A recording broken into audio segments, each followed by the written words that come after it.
प्रेम से बोलिए सियावर रामचंद्र की जय। प्यारे भक्तों, आज आप सभी श्रवण करेंगे पौष मास कथा अध्याय 8। इस अध्याय में श्रवण करेंगे रामायण कथा, श्री राम सीता जी की प्रथम भेंट की कथा। जो भी इस पावन कथा का श्रवण आज के दिन करेगा, उसकी हर मनोकामना अवश्य पूरी होगी। तो आइए आज की इस पावन कथा का रसपान बड़े ही श्रद्धा और प्रसन्नचित मन से श्रवण करते हैं। पिछले अध्याय में आपने श्रवण किया था, प्रभु श्री राम ने उसे गौतम मुनि के पास गोलोक जाने की आज्ञा दे दी और इस प्रकार सीता अहिल्या का उद्धार हो गया। आगे की कथा, महर्षि विश्वामित्र और वनवासियों को निर्भय करके राम लक्ष्मण मुनि के साथ जनकपुरी में धनुष यज्ञ देखने चल पड़े। मार्ग में परम पावनी गंगा की निर्मल धारा बह रही थी।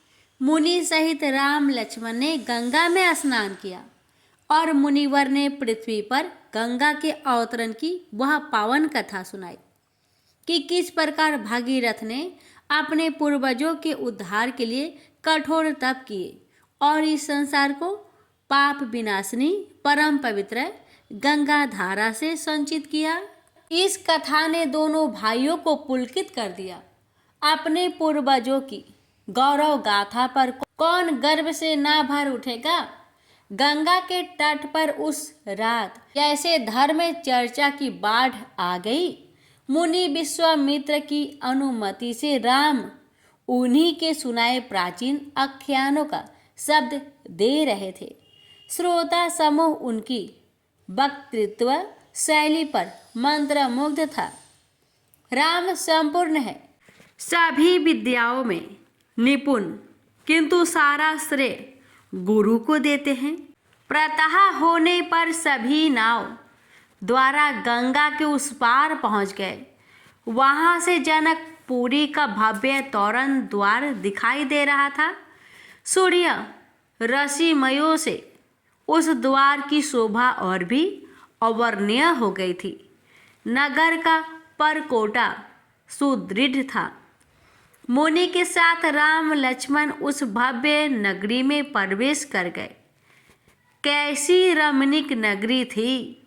बाग बगीचे, धर्मशालाएं, सरोवर आदि से संपन्न उस नगरी में बड़ी चहल पहल थी। स्वयंवर के अतिथियों की विभिन्न प्रकार की वेशभूषा विधिवता भर रही थी। मुनि विश्वामित्र का वहाँ बड़ा सत्कार हुआ और तत्काल उन्हें रहने की सुंदर व्यवस्था की गई। नगर का बाहरी दृश्य ही इतना लुभावना था, तो आंतरिक भव्यता तो और भी मनमोहिनी होगी।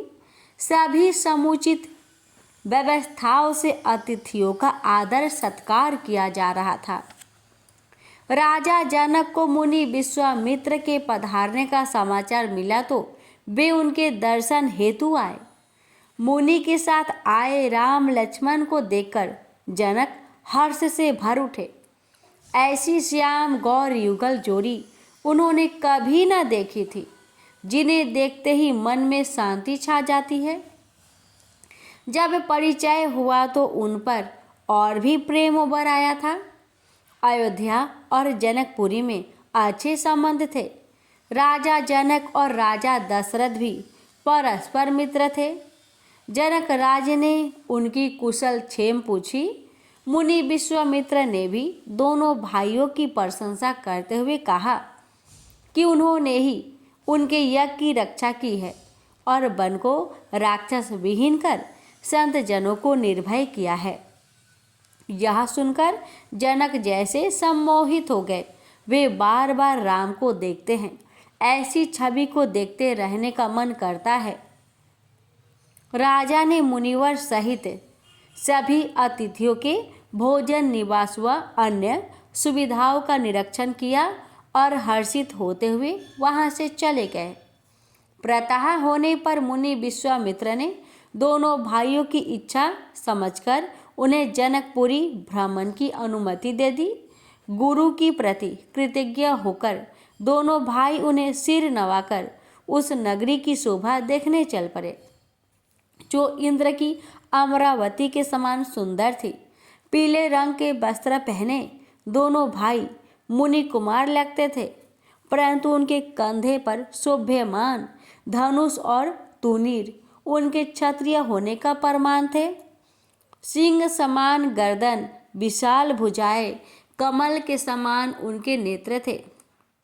कानों में सोने के कर्णफूल, मस्तक पर तिलक, घुंघराले काले बाल उनकी शोभा को और भी बढ़ा रहे थे।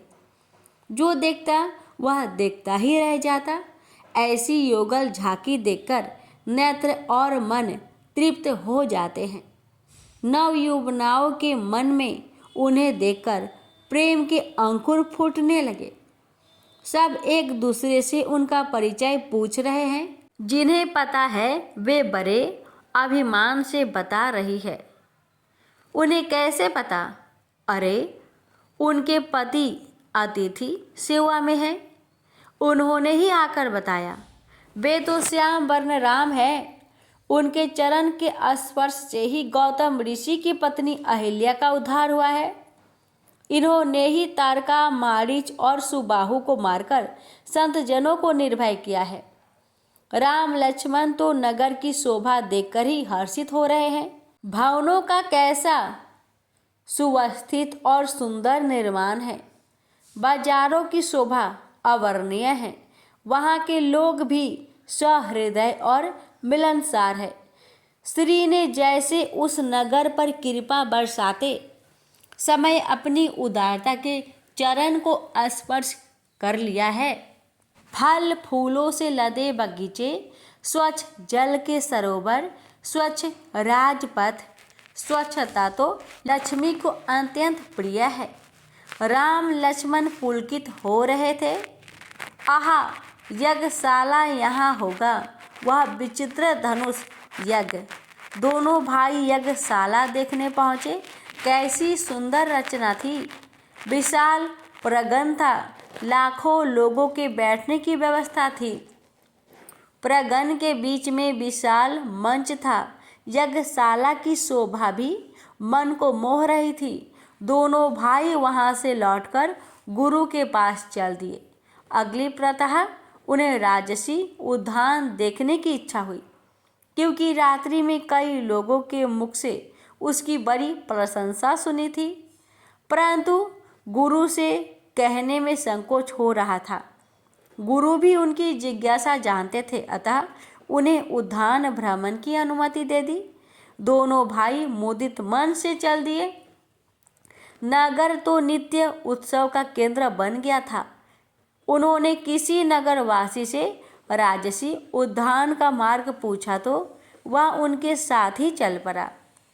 अतिथि सत्कार के लिए ऐसी ही प्रतिबद्धता थी।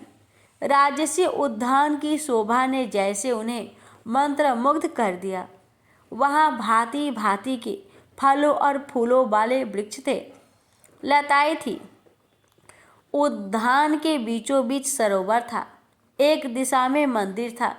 कोयल, तोते, चकोर आदि पंछियों का कलरव गूंज रहा था। मोर पंख फैलाकर नृत्य कर रहे थे। सरोवर में हंस तैर रहे थे। कमल दल खिले हुए थे। ऐसा सुंदर उद्यान मन को शांति प्रदान करने वाला था। राम लक्ष्मण ने उद्यान की शोभा देखी तो कुछ फूल चुनने की जिज्ञासा हुई। उन्होंने उद्यान रक्षकों से अनुमति ले ली और पुष्प वाटिका में पुष्प चुनने लगे। यही वह समय था जब जनक दुलारी सीता सखियों सहित उद्यान में स्थित गिरिजा माता के मंदिर में गौरी पूजन को आई थी। सीता का सौंदर्य अनुपम था। उसका वर्णन नहीं किया जा सकता था। वे सौंदर्य की साक्षात प्रतिमा थी।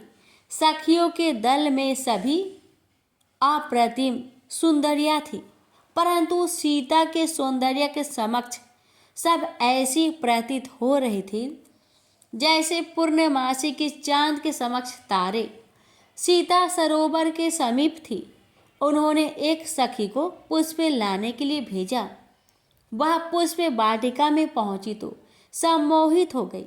राम लक्ष्मण की सुंदर जोड़ी देखकर उसका हृदय पुलकित हो गया और वह दौड़ी हुई बदह बास सी गीता के पास पहुंची और बड़ी उत्तेजना से बतलाने लगी कि सखी, वाटिका में तो वही दोनों सुंदर सुकुमार पुष्प चुन रहे हैं जिनकी चर्चा नगर भर में हो रही है। आहा, जैसे कामदेव स्वयं श्याम और गौर्ण वर्णों के साथ दो रूपों में प्रकट हुए हो। मेरा हृदय तो अपने बस में ही नहीं रहा। सीते, उनका अनुपम रूप देखकर मैं विहल हो उठी हूँ। सीता जी ने भी राजमहल में उनकी प्रशंसा सुनी थी तो उन्हें देखने की उत्कंठा जागृत हो गई। वे सखियों सहित पुष्प वाटिका की ओर गई। उनकी पायल की छुन छुन के स्वर ने राम को उधर देखने के लिए प्रेरित किया तो चार नेत्र इस प्रकार परस्पर जुड़ गए मानो चुंबक और लोह हो। दोनों ने क्षण भर टकटकी लगाकर एक दूसरे को देखा और नेत्रों से सारी बातें हो गई। हरि और लक्ष्मी की राम और सीता के रूप में यह प्रथम भेंट थी। सीता पुलकित थी कि उनके प्रभु मनुज रूप में कैसे शोभ्यमान हो रहे हैं, तो राम भी अपनी प्रिया के उस नारी सौंदर्य को देखकर हर्षित है। लक्ष्मण ने सीता जी को देखकर भी अनदेखा कर दिया। वे उस प्रथम मिलन में हस्तक्षेप क्यों करे? राम ने ही अपनी दृष्टि हटाई तो सीता भी सकुचाकर दूसरी ओर देखने लगी। राम लक्ष्मण के साथ वहां से चल पड़े। उनका हृदय आनंद से विभोर है।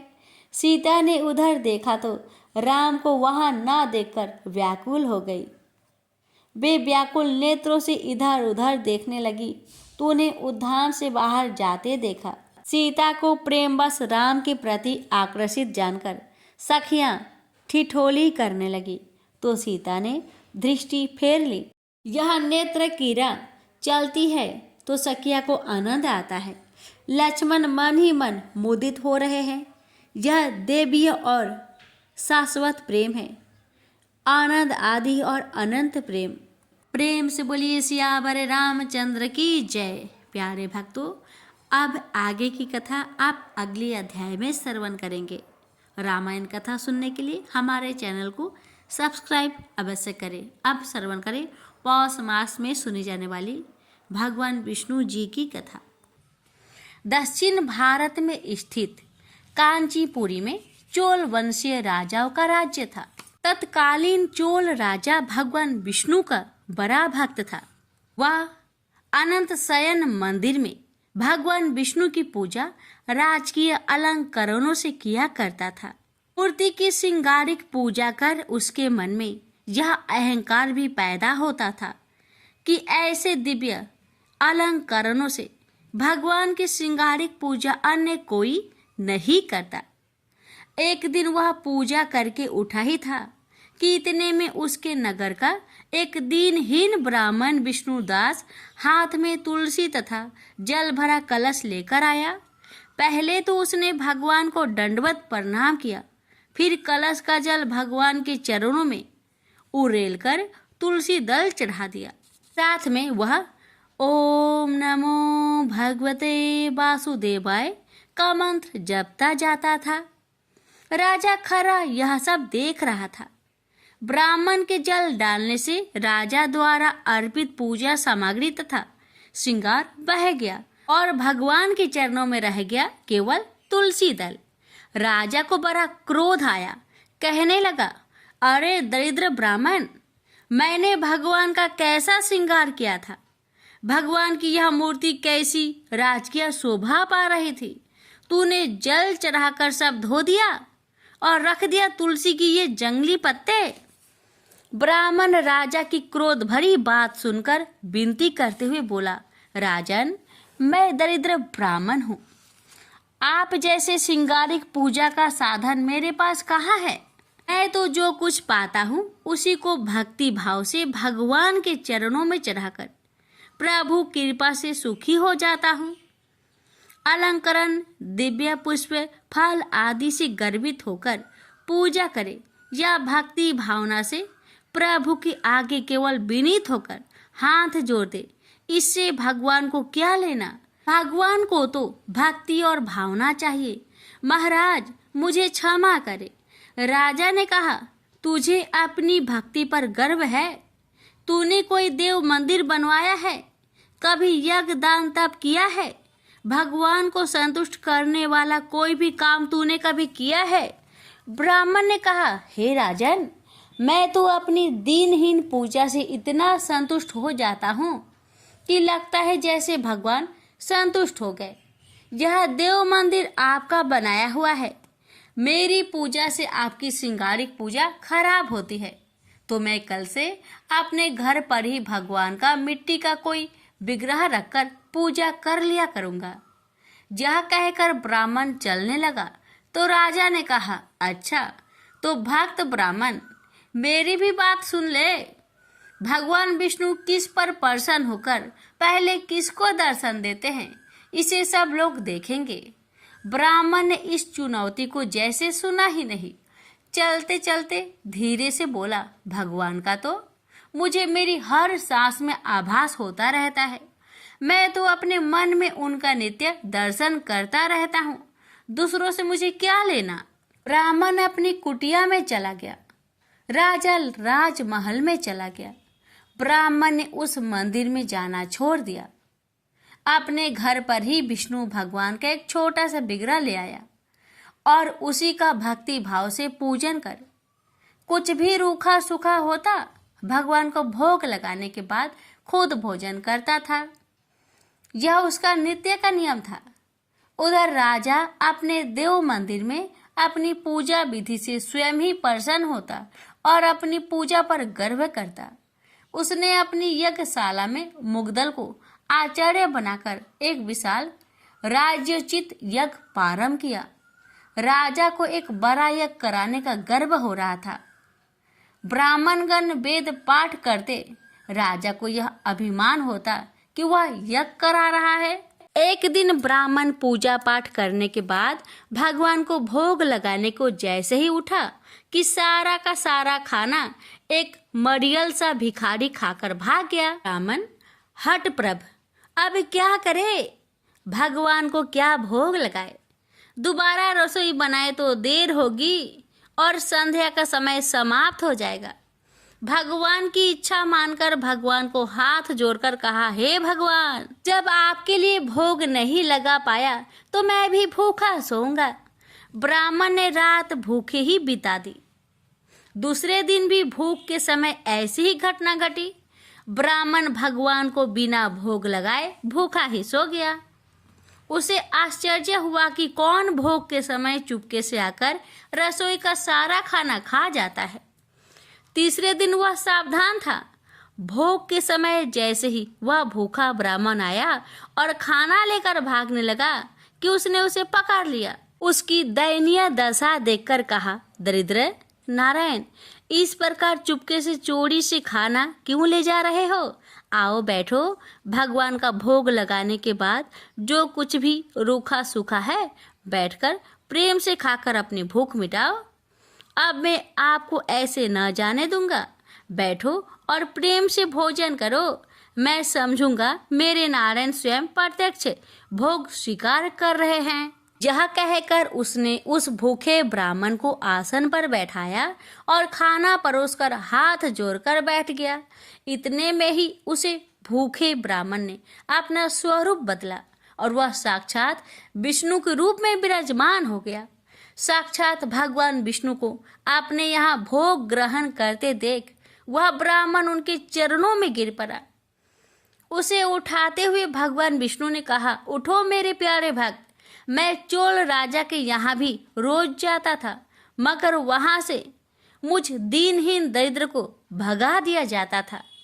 उस राजसी अहंकारी यज्ञ में राजपुरुषों, दरबारियों, कर्मकांडी ब्राह्मणों की प्रतिष्ठा है। अपने को भक्त कहलाने का दिखावा है। वहां से दीनहीन तथा भूखे भगा दिए जाते हैं। जाओ चोल महाराज से कह दो कि भगवान विष्णु मेरे यहाँ आए हैं, आकर दर्शन कर ले। मैं तब तक यहीं बैठा रहूंगा। ब्राह्मण गदगद होकर भागा भागा चोल नरेश के पास गया और कहा, हे राजन, भगवान विष्णु मेरे यहाँ बैठे हैं, चलिए आपको दर्शन देने के लिए बुला रहे हैं। यह सुनकर राजा हंसा, लेकिन महर्षि मुग्दल भगवान की यह माया समझ रहे थे। उन्होंने राजा से कहा, हे राजन, ब्राह्मण की बात सच मानकर चलिए, मैं भी चलता हूँ। भगवान की लीला निराली है, चलिए चलकर देखते हैं।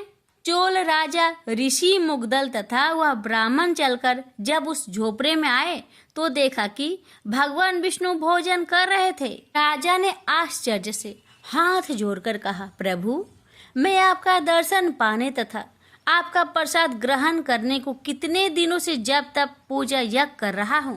केवल दुर्लभ राजभोग छोड़कर आप यहाँ इस ब्राह्मण का रूखा सूखा भोजन ग्रहण कर रहे हैं, क्यों?